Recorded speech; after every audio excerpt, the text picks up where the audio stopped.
आदित्यहृदयम्। ततो युद्धपरिश्रान्तं समरे चिन्तया स्थितं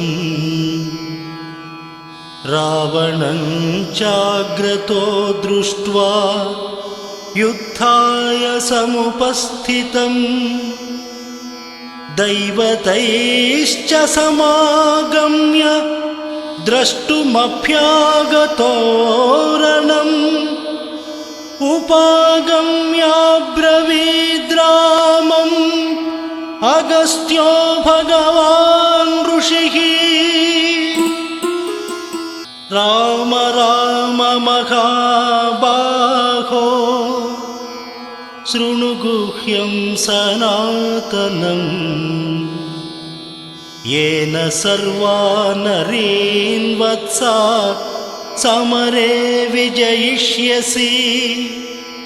आदित्यहृदयं पुण्यं सर्वशत्रुविनाशनम् जयावहं जपे नित्यम् अक्षय्यं परमं शिवम् सर्वमङ्गलमाङ्गल्यं सर्वपापप्रणाशनम् चिन्ताशोकप्रशमनम् आयुर्वर्धनमुत्तमम्।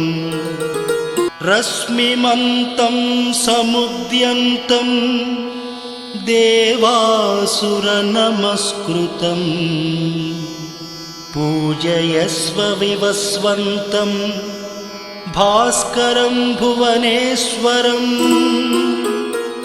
सर्वदेवात्मको ह्येषस्तेजस्वी रश्मिभावनः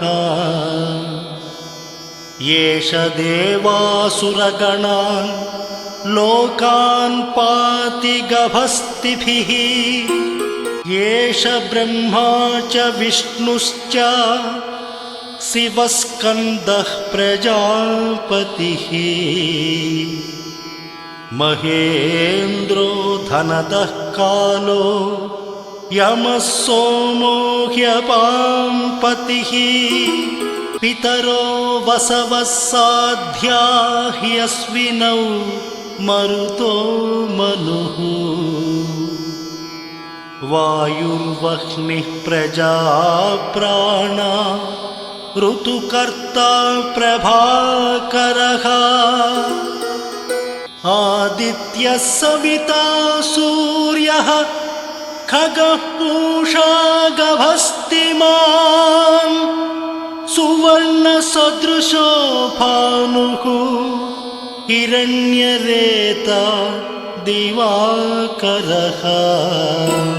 हरिदश्वः सहस्रार्चिः सप्तः सप्तिर्मरीचिमान् तिमिरोन्मथनः शम्भुः स्त्वष्टा मार्ताण्डांशुमान्। हिरण्यगर्भः शिशिरस्तपनो भास्करो रविः। अग्निगर्भोदितेः पुत्रः शङ्खः शिशिरनाशनः। व्योमनाथस्तमो भेदी ऋग्यजुस्सामपारगः। घनवृष्टिरपां मित्रो विन्ध्यवीथिप्लवङ्गमः। आतपी मण्डली मृत्युः पिङ्गळः सर्वतापनः।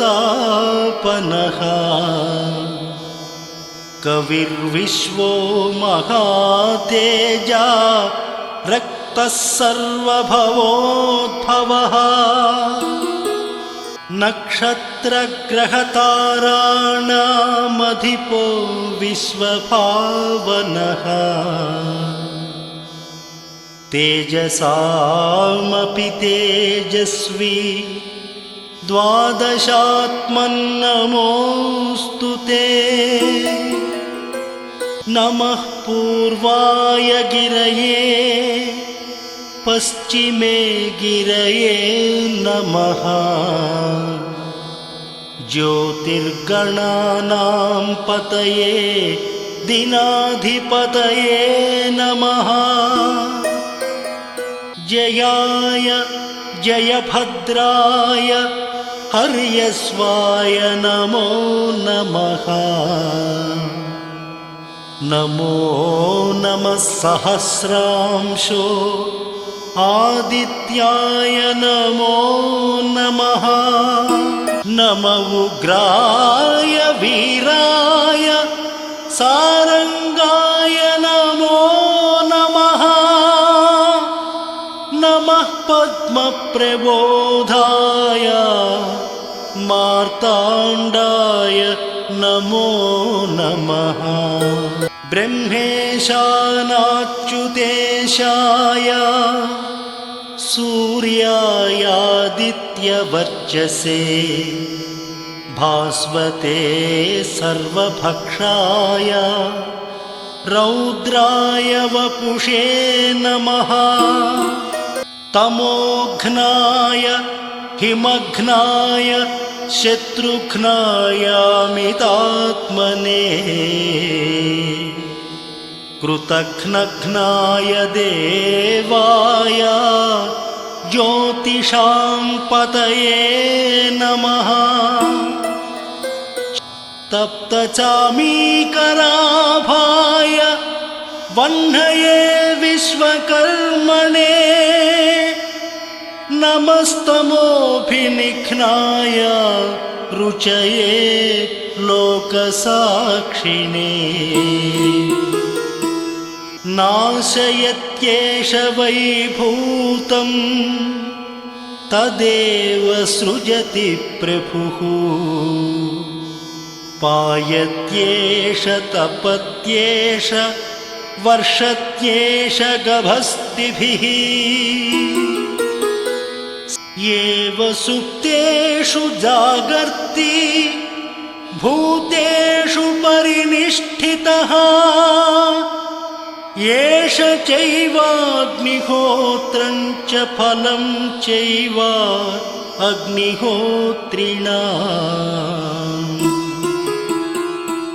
वेदाश्च क्रतवश्चैव क्रतूनां फलमेव च यानि कृत्यानि लोकेषु सर्व एष रविः प्रभुः ये समापत्सु कृच्छेषु कान्तारेषु भयेषु च कीर्तयन् पुरुषः कश्चिन्नावसीदति राघवः पूजयस्वैनमेकाग्रो देवदेवं जगत्पतिम् एतत्त्रिगुणितं जप्त्वा युद्धेषु विजयिष्यसि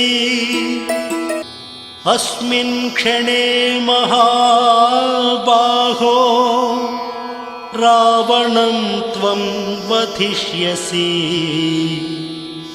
एवमुक्त्वा तदागस्त्यो जगाम च यथागतम् एतच्छ्रुत्वा महातेजा नष्टशोको भवत्तदा धारयामास सुप्रीतो राघवः प्रयतात्मवान् आदित्यं प्रोक्ष्य जप्त्वा तु परं हर्षमवाप्तवान् त्रिराचम्य शुचिर्भूत्वा धनुरादाय वीर्यवान् रावणं प्रेक्ष्य हृष्टात्मा युद्धाय समुपागतम् सर्वयत्नेन महता वधे तस्य धृतो भवत्। अथर्वविरवदन् निरीक्ष्य रामम् मुदितमनाः परमं प्रहृष्यमाणः। निशिचरपतिसंक्षयं विदित्वा सुरगणमध्यगतो वचस्त्वरेति। ॐ शान्ति शान्ति शान्तिः।